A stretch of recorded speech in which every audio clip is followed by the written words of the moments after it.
Hello friends, मैं वैष्णवी।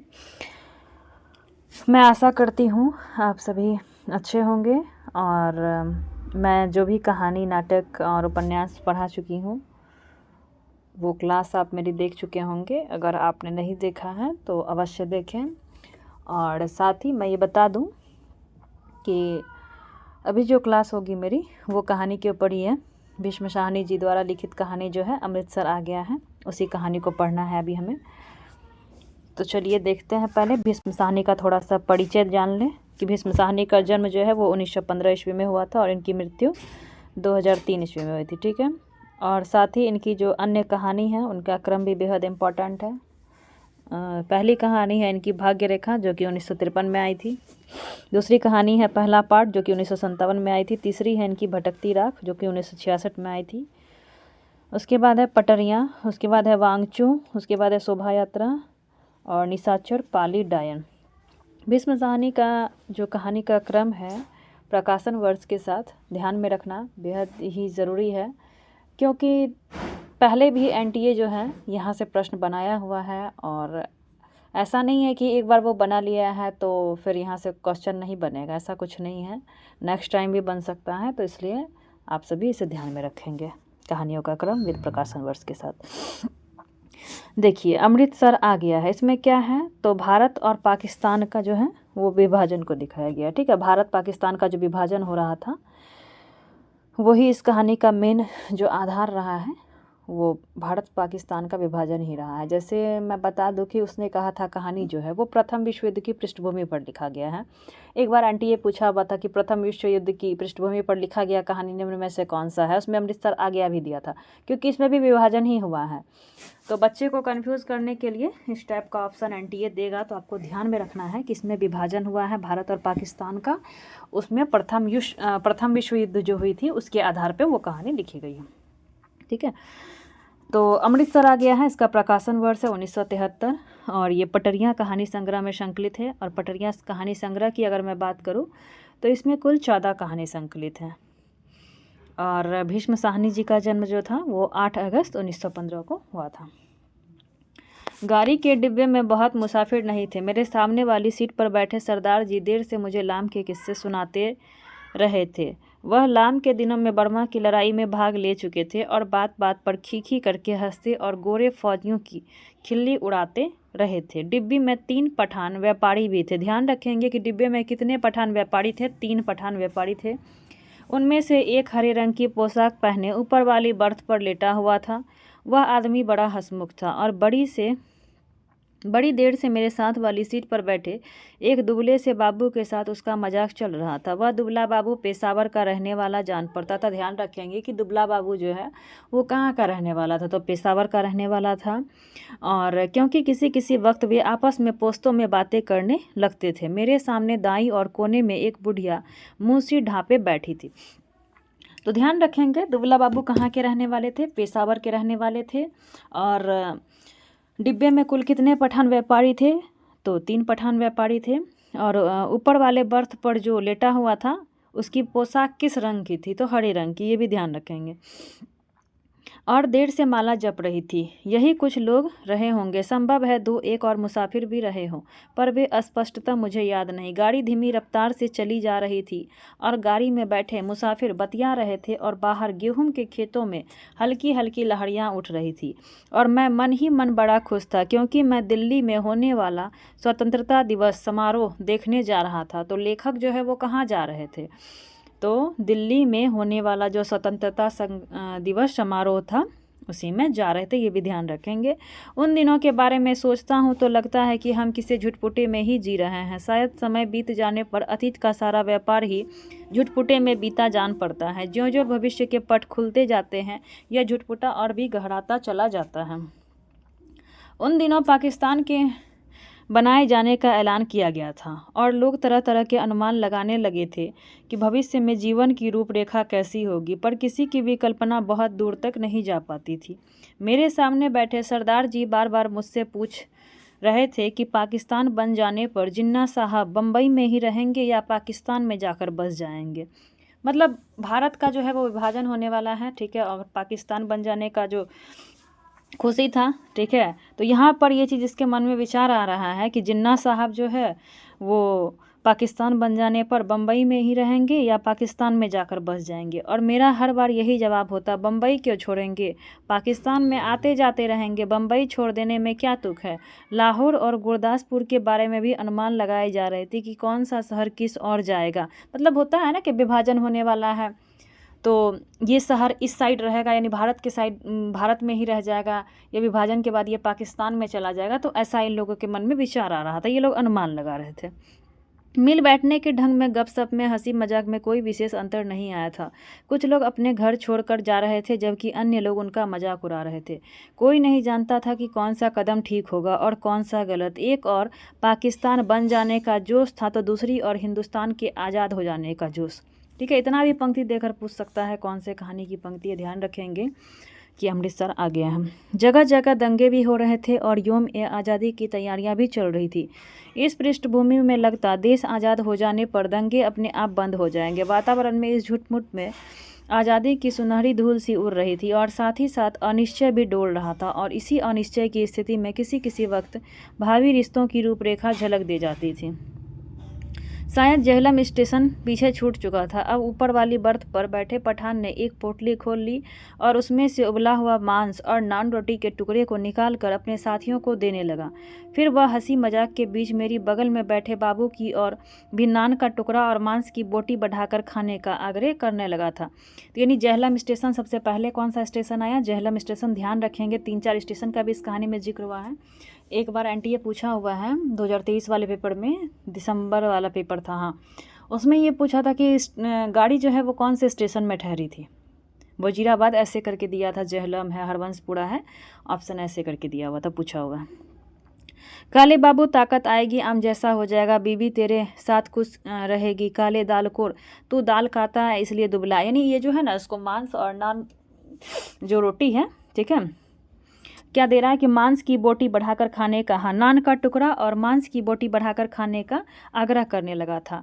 यानी ये इसको बोल रहा है कि ये खाओ तुम, ठीक है, खा ले बाबू, ताकत आएगी। यानी खाओगे तो ताकत आएगी और हम जैसा हो जाएगा, यानी हमारे जैसा तुम भी हो जाओगे, बीबी भी तेरे साथ खुश रहेगी, और काले दाल को तू दाल खाता है इसलिए दुबला है, यानी तुम दाल खाते हो ना इसलिए दुबले पतले हो। डिब्बे में लोग हंसने लगे थे। बाबू ने पोस्तों में कुछ जवाब दिया और फिर मुस्कुराता व सिर हिलाता रहा। इस पर दूसरे पठान ने हंसकर कहा, ओ जालिम, हमारे हाथ से नहीं लेता है तो अपने हाथ से उठा ले, खुदा कसम बकरे के गोश्त हैं और किसी चीज़ के नहीं है। इसको मतलब ये जो नहीं ले रहा है ना, तो इसको लग रहा है कि जो है हम अपने हाथ से दे रहे हैं, शायद मेरा छुआ हुआ है, ये डर रहा है कि किसी और चीज़ का तो मांस नहीं है, तो अपने हाथ से ही ले लो, ये बकरे का ही है, इसलिए ऐसा बोल रहे ये लोग। ऊपर बैठा पठान चहक कर बोला, ओ खंजीर के तुम, इधर तुम्हें कौन देखता है, हम तेरी बीबी को नहीं बोलेगा और तू हमारे साथ बोटी तोड़, हम तेरे साथ दाल पिएगा। यानी कि तुम मेरे साथ खा लो ना, तुम्हारी बीबी को नहीं बताएंगे, और तुम मेरे साथ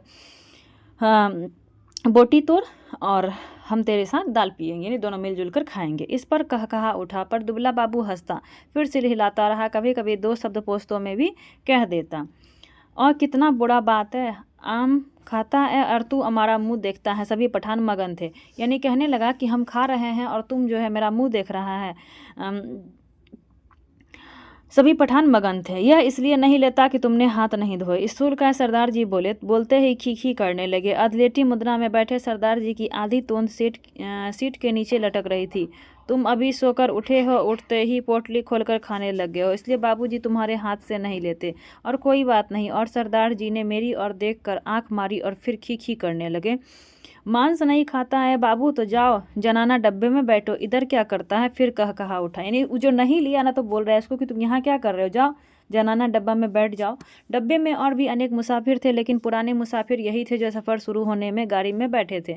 बाकी मुसाफिर उतरते चढ़ते रहे थे। पुराने मुसाफिर होने के नाते उनमें एक तरह की कलुफ़ी आ गई थी।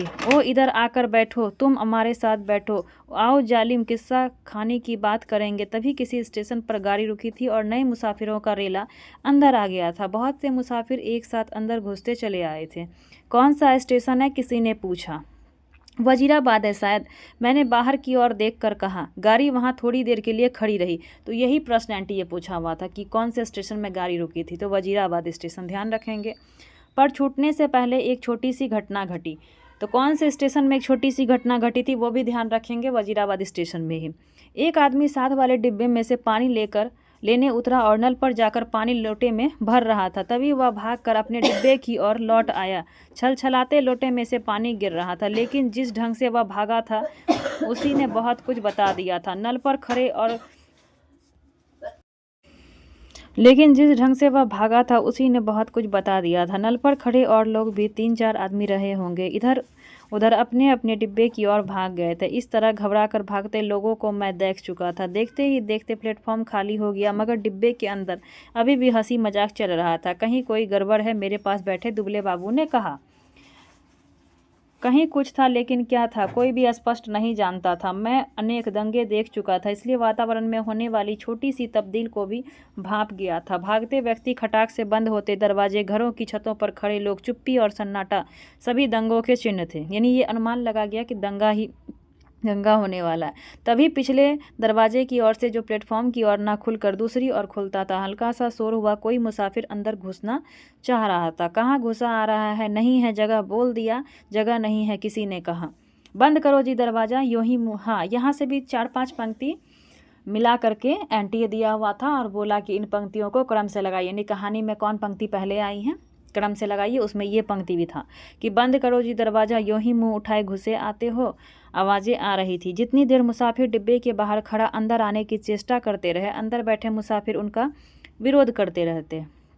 पर एक बार जैसे तैसे वह अंदर आ जाए तो विरोध खत्म हो जाता है और वह मुसाफिर जल्दी ही डिब्बे की दुनिया का निवासी बन जाता है और अगले स्टेशन पर ही वही सबसे पहले खड़े मुसाफिरों पर चिल्लाने लगता है, नहीं है जगह, अगले डिब्बे में जाओ, घुसे आते हो। यानी कि जैसे मानिए कि अभी कोई था जो बाहर में खड़ा था, उसको तो घुसने के लिए नहीं दे रहा था। अगर वो ज़बरदस्ती घुस जाता था तो फिर वही आदमी क्या होता था कि वो सामने में खड़ा रहता था और जब अगला स्टेशन आता था तो फिर ये चिल्लाने लगता था कि घुसे आते हो, जाओ अगले डब्बे में जाओ। दरवाजे पर शोर बढ़ता जा रहा था। तभी मैले कुचले कपड़ों और लटकती मूँछों वाला एक आदमी दरवाजे में से अंदर घुसता दिखाई दिया। चिकट मैले कपड़े, जरूर कहीं हलवाई की दुकान करता होगा। ये मैला कपड़ा, ध्यान रखेंगे, अपना अपना भाग्य कहानी में भी जो बच्चा है 10 वर्ष का पहाड़ी लड़का, वो भी मैले कुचले कपड़ों में ही आता था। तो ये पंक्ति आपको वहाँ से कंफ्यूज कर सकता है, तो इसको ध्यान रखेंगे। वह लोगों की शिकायतों, आवाज़ों की ओर ध्यान दिए बिना दरवाजे की ओर घूमकर बड़ा सा काले रंग का संदूक अंदर की ओर घसीटने लगा। आ जाओ, तुम भी चढ़ जाओ। अब वह अपनी पीछे किसी से कहे जा रहा था। तभी दरवाजे में एक पतली सूखी सी औरत नजर आई और उससे पीछे 16-17 बरस की सांवली सी एक लड़की अंदर आ गई। यानी एक जो आदमी और था जो स्टेशन मतलब चढ़ना चाह रहा था ट्रेन में, तो उसके साथ एक स्त्री थी और साथ ही जो है उसके साथ एक काला संदूक भी था सामान का। ठीक है, वो भी अंदर घसीटने लगा और उसके साथ उसकी जो लड़की थी उसका उम्र भी ध्यान रखेंगे, 16-17 साल की थी वो। सांवली सी एक लड़की अंदर आ गई। लोग अभी भी चिल्लाए जा रहे थे। सरदार जी के कूल्हे के बल उठकर बैठना पड़ा। बंद करो जी दरवाज़ा, बिना पूछे चढ़े आते हैं, अपने बाप का घर समझ रखा। ये पंक्ति भी पूछा हुआ। बंद करो जी दरवाज़ा, बिना पूछे चढ़े आते हैं, अपने बाप का घर समझ रखा है, मत घुसने दो जी, क्या करते हो, धकेल दो पीछे। और लोग भी चिल्ला रहे थे। वह आदमी अपना सामान अंदर घसीटे जा रहा था और उसकी पत्नी और बेटी सड़ास के दरवाजे के साथ लगकर खड़े थे और कोई डिब्बा नहीं मिला। औरत जात को भी यहाँ उठा लाया है। वह आदमी पसीने से तर था और हाँफता हुआ सामान अंदर घसीटे जा रहा था। संदूक के बाद रस्सियों से बंधी खाट की पाटियां अंदर खींचने लगा। टिकट है जी मेरे पास, मैं बेटिकट नहीं हूँ। इस पर डिब्बे में बैठे बहुत से लोग चुप हो गए, पर बर्थ पर बैठा पठान उचक कर बोला, निकल जाओ इधर से, देखता नहीं है इधर जगह नहीं है। और पठान ने आओ न ताव देखा। आगे बढ़कर ऊपर से ही उस मुसाफिर ने लात जमा दी, पर लात उस आदमी को लगने के बजाय उसकी पत्नी के कलेजे में लगी और वह हाय हाय करती बैठ गई। उसको जो मतलब पैर मारना चाहा ना, तो वो पैर क्या हुआ कि उसकी पत्नी की कलेजे में जाकर लग गया। तो वो बेचारी क्या हुई कि हाय हाय करते वहीं पर बैठ गई। उस आदमी के पास मुसाफिरों के साथ उलझने के लिए वक्त नहीं था। मतलब बहस करना होता है ना कि अब मार दिया है तो अब उससे बहस करें, तो ऐसा इतना समय नहीं था इसके पास।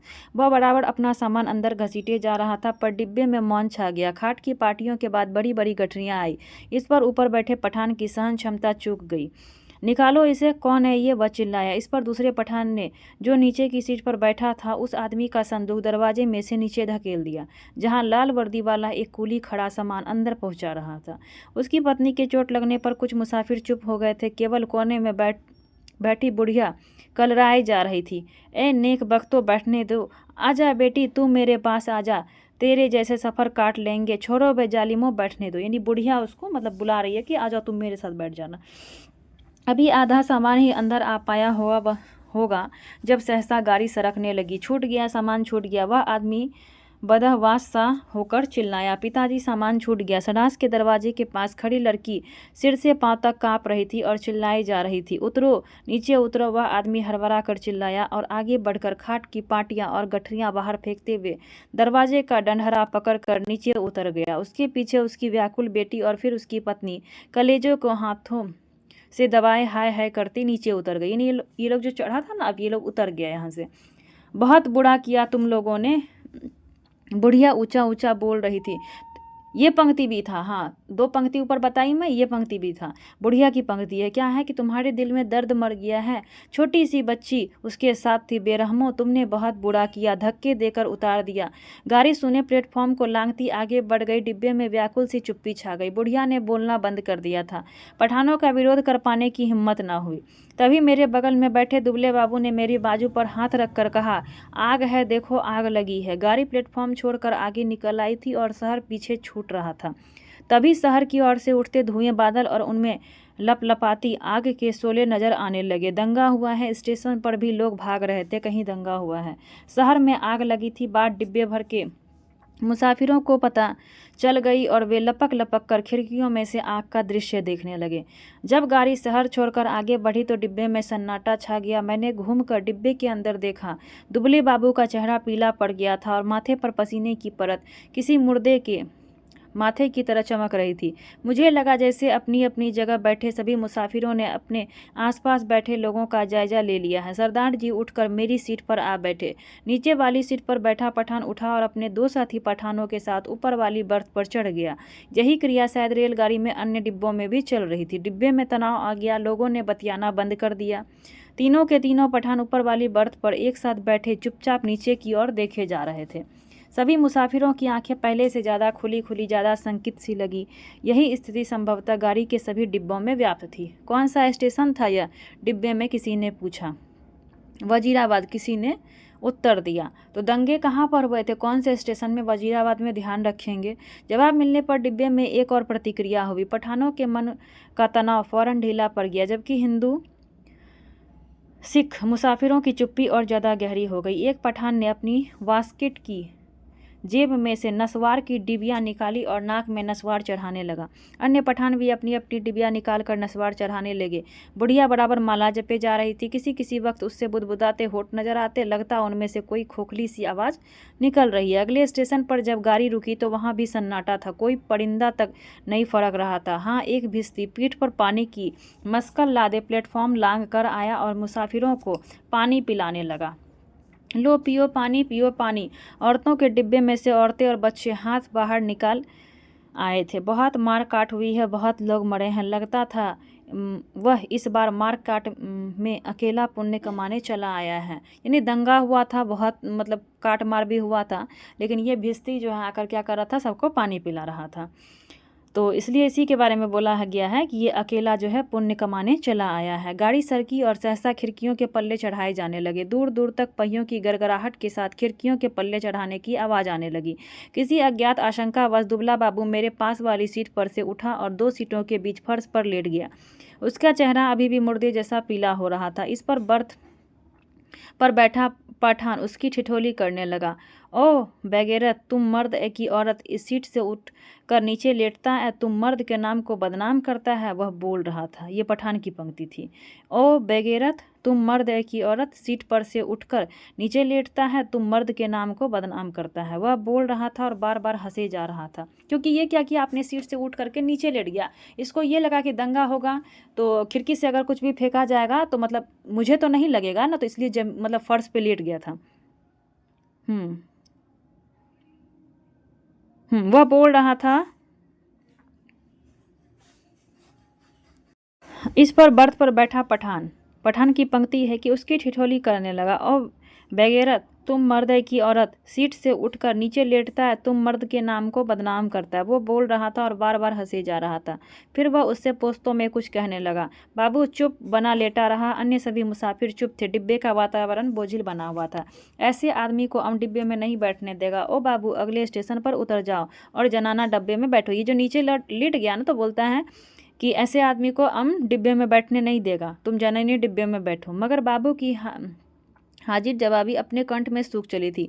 हकलाकर चुप हो रहा, पर थोड़ी देर बाद वह अपने आप उठकर सीट पर जा बैठा और देर तक अपने कपड़ों की धूल झाड़ता रहा। वह क्यों उठकर फर्श पर लेट गया था? शायद उसे डर था कि बाहर से गाड़ी पर पथराव होगा। क्यों लेटा था? देखिए यहाँ पे दिया हुआ है कि पथराव होगा या गोली चलेगी। शायद इसी कारण खिड़कियों के पल्ले चढ़ाए जा रहे थे।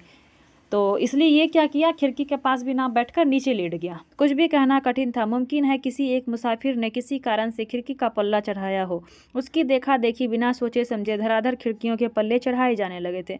बोझिल अनिश्चित से वातावरण में सफ़र कटने लगा। रात गहराने लगी थी। डिब्बे के मुसाफिर स्तब्ध और शंकित ज्यों के त्यों बैठे थे। कभी गाड़ी की रफ्तार सहसा टूट कर धीमी पड़ जाती तो लोग एक दूसरे की ओर देखने लगते, कभी रास्ते में ही रुक जाते और डिब्बे के अंदर का सन्नाटा और भी गहरा हो उठता। केवल पठान निश्चित बैठे थे तो उन्होंने भी बतियाना छोड़ दिया था, क्योंकि उनकी बातचीत में कोई भी शामिल होने वाला नहीं था। धीरे धीरे पठान ऊँघने लगे, जबकि अन्य मुसाफिर फटी फटी आंखों से शून्य में देखे जा रहे थे। बुढ़िया मुंह सिर लपेटे टांगे सीट पर चढ़ाए बैठा बैठा सो गई थी। ऊपर वाली बर्थ पर एक पठान ने अधलेटे ही कुर्ते की जेब में से काले मनकों की तस्वीर निकालकर और धीरे धीरे से हाथ में चलाने लगा। खिड़की के पास आकाश में चांद निकल आया और चांदनी में बाहर की दुनिया और भी अनिश्चित और भी अधिक रहस्यमयी हो उठी। ये चांद वाला पंक्ति कानों में कंगना कहानी में भी आया हुआ है, तो ध्यान रखेंगे, कन्फ्यूज करेगा ये पंक्ति। तो खिड़की के बाहर आकाश में चांद निकल आया और चांदनी में बाहर की दुनिया और भी अनिश्चित और भी अधिक रहस्यमयी हो उठी थी। किसी किसी वक्त दूर किसी और आग के शोले उठते नजर आते। कोई नगर जल रहा था। गाड़ी किसी वक्त चिघाड़ती हुई आगे बढ़ने लगी, फिर किसी वक्त उसकी रफ्तार धीमी पड़ जाती और मीलों तक धीमी रफ्तार से ही चलती रहती। सहसा दुबला बाबू खिड़की में से बाहर देखकर ऊंची आवाज़ में बोले, हरवंशपुरा निकल गया है। तो सबसे पहले जेहलम स्टेशन आई थी, उसके बाद वजीराबाद, और अब कौन सा स्टेशन आया? तो हरवंशपुरा। उसकी आवाज़ में उत्तेजना थी, जैसे वह चीख कर बोला था। डिब्बे के सभी लोग उसकी आवाज़ सुनकर चौंक गए। उसी वक्त डिब्बे के अधिकांश मुसाफिरों ने मानो उसकी आवाज़ को ही सुनकर करवट बदली। ओ बाबू, चिल्लाता क्यों है? तस्बीह वाला पठान चौंक कर बोला। इधर उतरेगा तुम, जंजीर खींचूं? अरे, खी करके हंस दिया। जाहिर है वह हरवंशपुरा की स्थिति से अथवा उसके नाम से अनभिज्ञ था। बाबू ने कोई उत्तर नहीं दिया, केवल सिर हिला दिया और एक आध बार पठान की ओर देखकर फिर खिड़की बाहर झांकने लगे। डिब्बे में फिर मौन छा गया। तभी इंजन सीटी दी और उसकी एकरस रफ्तार टूट गई। थोड़ी ही देर बाद खटाक सा शब्द भी हुआ। शायद गाड़ी ने लाइन बदली थी। बाबू ने झांक कर उस दिशा में देखा जिस और गाड़ी बढ़ी जा रही थी। शहर आ गया। वह फिर ऊंची आवाज़ में चिल्लाया, अमृतसर आ गया। यानी सबसे पहले जेहलम स्टेशन के बाद कौन सा स्टेशन आया था? वजीराबाद। उसके बाद हरवंशपुरा और उसके बाद फाइनली कहाँ पहुँच गया ये लोग? अमृतसर आ गया है। कौन चिल्लाया था? तो बाबू चिल्लाया था। उसने फिर से कहा और उछलकर खड़ा हो गया और ऊपर वाली बर्थ पर लेटे पठान को संबोधित करके चिल्लाया, ओबे पठान के बच्चे, नीचे उतर, तेरी माँ की तेरे नीचे उतर, तेरी उस पठान बनाने वाले की मैं। बाबू चिल्लाने लगा और चीख चीख कर गालियां बकने लगा था। तस्बीह वाले पठान ने करवट बदली और बाबू की ओर देखकर बोला, ओह क्या ए बाबू, हमको कुछ बोलेगा? बाबू को उत्तेजित देखकर अन्य मुसाफिर भी उठ बैठे। नीचे उतर, तेरी मैं हिंदू औरत को लात मारता है, हरामजादे, तेरी उस। ओ बाबू, बकर नहीं करो। ओ खजीर के तुख्म, गाली मत बको, हमने बोल दिया, हम तुम्हारा जवान खींच लेगा। गाली देता है बाबू चिल्लाया और उछलकर सीट पर चढ़ गया और वह सिर से पांव तक कांप रहा था। बस सरदार जी बोले, लड़ने की जगह नहीं है, थोड़ी देर का सफ़र बाकी है, आराम से बैठो। तेरी मैं लात ना तोड़ूं तो कहना, गाड़ी तेरे बाप की है? बाबू चिल्लाया। ओ, अमने क्या बोला? सभी लोग उसको निकालता था, अमने भी निकाला। ए इधर हमको गाली देता है, हम इसका जवान खींच लेगा। बुढ़िया बीच में फिर बोल उठी, वे जिन जोगियों आराम नाल बैठो, वे रब दिए बंदियों कुछ होश करो। ये बेहद इंपॉर्टेंट पंक्ति है, बुढ़िया की है, ध्यान रखेंगे। उसके होठ उसकी किसी प्रेत की तरह फरफराए जा रहे थे। उनमें से छीन सी फुसफुसाहट सुनाई दे रही थी। बाबू चिल्लाए जा रहा था, अपने घर में शेर बनता था। अब बोल, तेरी मैं उस पठान बनाने वाले की। तभी गाड़ी अमृतसर के प्लेटफॉर्म पर रुकी। प्लेटफॉर्म लोगों से खचाखच पड़ा था। प्लेटफॉर्म पर खड़े लोग झांक झांक कर डिब्बों के अंदर देखने लगे। बार बार लोग एक ही सवाल पूछ रहे थे, पीछे क्या हुआ, कहाँ पर दंगा हुआ है। खचाखच भरे प्लेटफॉर्म पर शायद इसी बात की चर्चा चल रही थी कि पीछे क्या हुआ है। प्लेटफॉर्म पर खड़े 2-3 खोमचे वाले पर मुसाफिर टूट पड़ रहे थे। सभी को सहसा भूख और प्यास परेशान करने लगी थी। इसी दौरान 3-4 पठान हमारे डिब्बे के बाहर प्रकट हो गए और खिड़की में से झांक झांक कर अंदर देखने लगे। अपने पठान साथियों पर नज़र पड़ते ही वे उनसे पोस्तों में कुछ बोलने लगे। मैंने घूमकर देखा, बाबू डिब्बे में नहीं था। ना जाने कब वह डिब्बे में से निकल गया था। मेरा माथा ठिनका। गुस्से में वह पागल हुआ जा रहा था। ना जाने क्या कर बैठे। पर इस बीच डिब्बे के 3 पठान अपनी अपनी गठरी उठाकर बाहर निकल गए और अपने पठान साथियों के साथ गाड़ी के अगले डिब्बे की ओर बढ़ गए। जो विभाजन पहले प्रत्येक डिब्बे के भीतर हो रहा था, अब सारी गाड़ी के स्तर पर होने लगा था। खोमचे वालों के इर्द गिर्द भीड़ छटने लगी। लोग अपने अपने डिब्बों में लौटने लगे। तभी सहसा एक ओर से मुझे वह बाबू आता दिखाई दिया। उसका चेहरा अभी भी बहुत पीला था और माथे पर बालों की लट झूल रही थी। नज़दीक पहुंचा तो मैंने देखा उसने अपने दाएं हाथ में लोहे की एक छड़ उठा रखी थी। जाने वह किसे कहाँ मिल गई थी। डिब्बे में घुसते समय उसने छड़ को अपनी पीठ के पीछे कर लिया और मेरे साथ वाली सीट पर बैठने से पहले उसने होले से छड़ को सीट के नीचे सरका दिया। सीट पर बैठते ही उसकी आंखें पठान को देख पाने के लिए ऊपर को उठी, पर डिब्बे में पठानों को ना पाकर वह हड़बड़ा कर चारों ओर देखने लगा। निकल गई हरामी, सब के सब निकल गए। फिर वह सिटपिटाकर उठ खड़ा हुआ, चिल्लाकर बोला, तुमने उन्हें जाने क्यों दिया? तुम सब नामर्द हो बुजदिल। पर गाड़ी में भीड़ बहुत थी। बहुत से नए मुसाफिर आ गए थे। किसी ने उसकी ओर विशेष ध्यान नहीं दिया। गाड़ी सरकने लगी तो वह मेरी वाली सीट पर आ बैठा, पर वह बड़ा उत्तेजित था और बराबर बड़बड़ाए जा रहा था। धीरे धीरे हिचकोले खाती गाड़ी आगे बढ़ने लगी। डिब्बे में पुराने मुसाफिरों ने भरपेट पूरियाँ खा ली थी और पानी पी लिया था और गाड़ी उस इलाके में आगे बढ़ने लगी थी जहां उनके जान माल को खतरा नहीं था।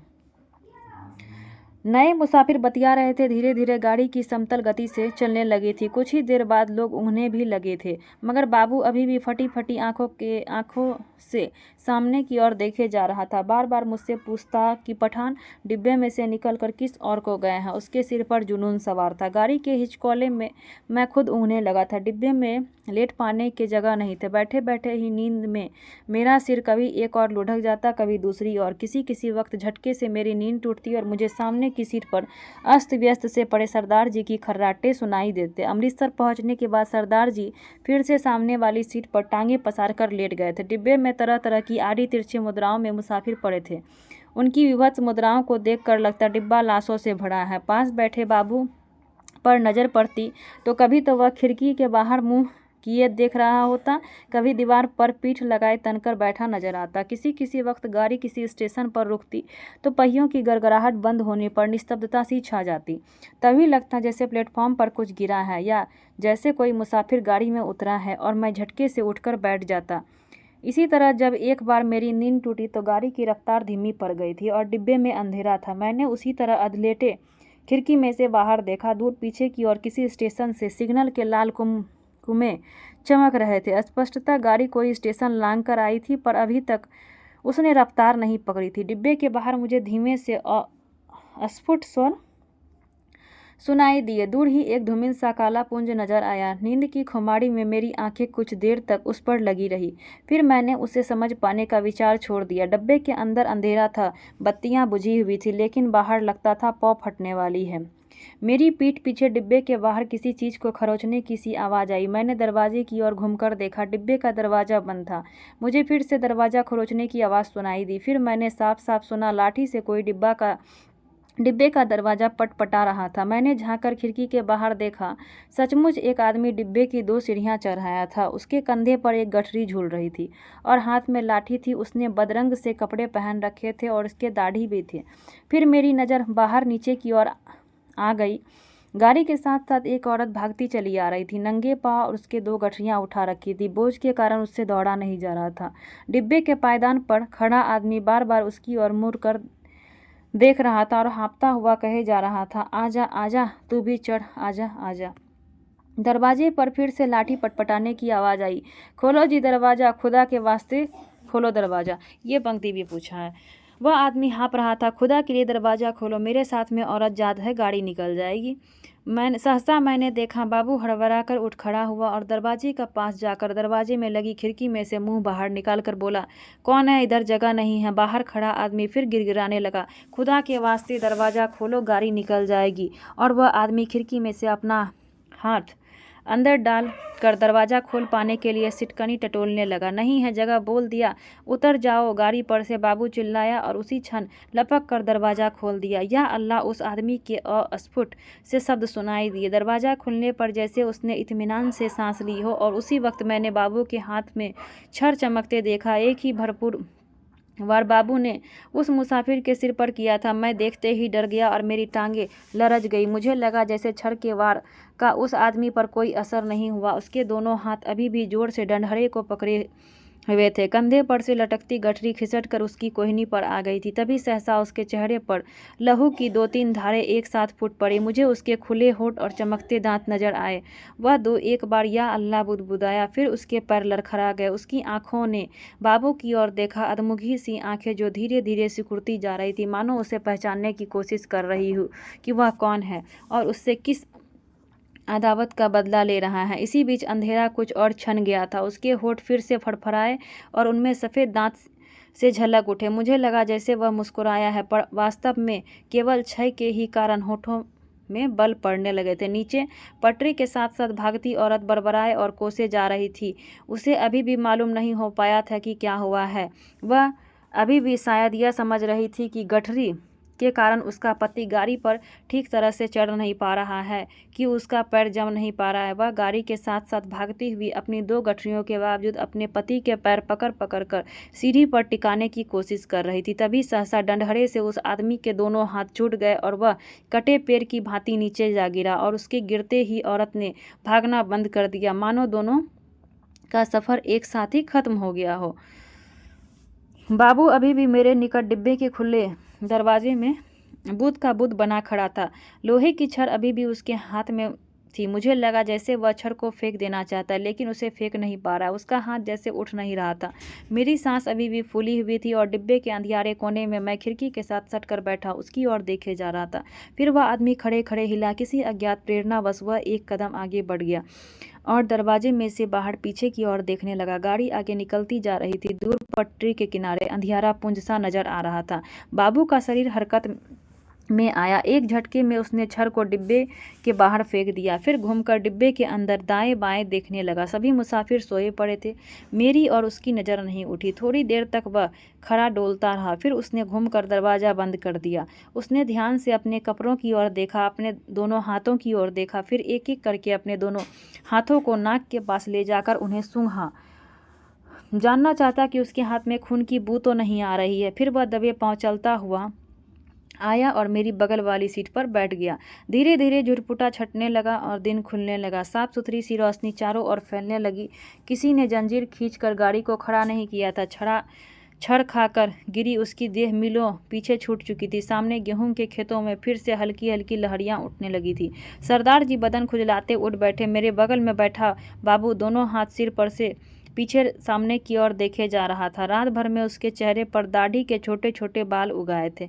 अपने सामने बैठा देखकर सरदार उसके साथ बतियाने लगा। बड़े जीवट वाले हो बाबू, दुबले पतले हो पर बड़े गुर्दे वाले हो। बड़ी हिम्मत दिखाई है। तुमसे डरकर ही वे पठान डिब्बे में से निकल गए। यहाँ बने रहते तो एक एक की खोपड़ी तुम जरूर दुरुस्त कर देते, क्योंकि ये छड़ लेकर आ गया था।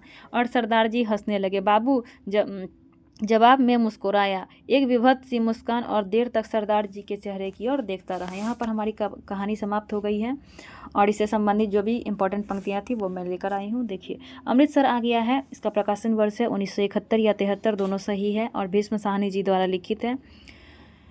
विषय वस्तु की बात करूं तो देश विभाजन की पृष्ठभूमि पर यह कहानी लिखी गई है। पात्र की अगर मैं बात करूं तो एक बाबू था, 3 पठान था जो कि मुसलमान था, दुबले बाबू है जो कि पेशावर का रहने वाला था और पोस्तों में बोलता है, ये भी ध्यान रखेंगे। बुढ़िया थी, एक सरदार थे जो कि लाम के किस्से सुनाते थे। लेखक जो है वो कहाँ जा रहे थे तो स्वतंत्रता दिवस समारोह देखने दिल्ली जा रहे थे।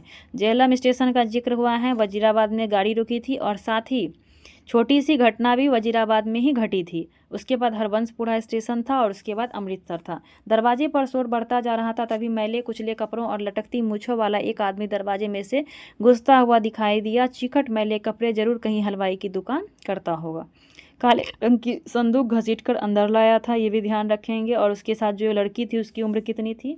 तो 16-17 बरस। उसकी पत्नी को लगी और वह क्या कर रही थी? तो हाय हाय करती हुई बैठ गई। भिश्ती आकर सबको पानी पिलाया। तो वो अपने साथ क्या क्या गाड़ी में चढ़ाया था? तो संदूक चढ़ाया था, साथ में खाट की पाटियाँ और गठरियाँ।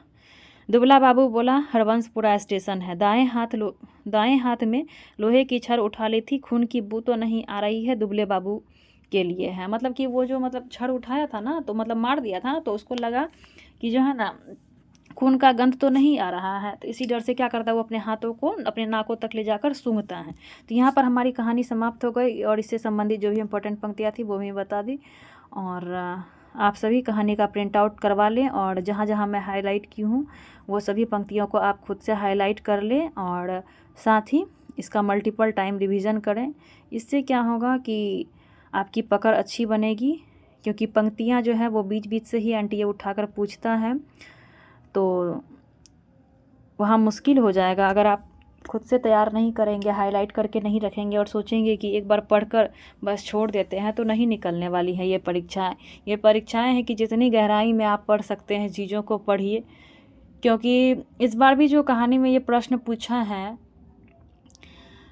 ये अपना अपना भाग्य कहानी से जो प्रश्न आया हुआ था कि बच्चे जो खेल रहे थे उसकी आंखें किस रंग की थी? नीली नीली, पीली पीली, और क्या था, भूरी भूरी। ठीक है, ऐसे करके ऑप्शन देकर पूछा था, तो उसकी आंखें थी पीली पीली।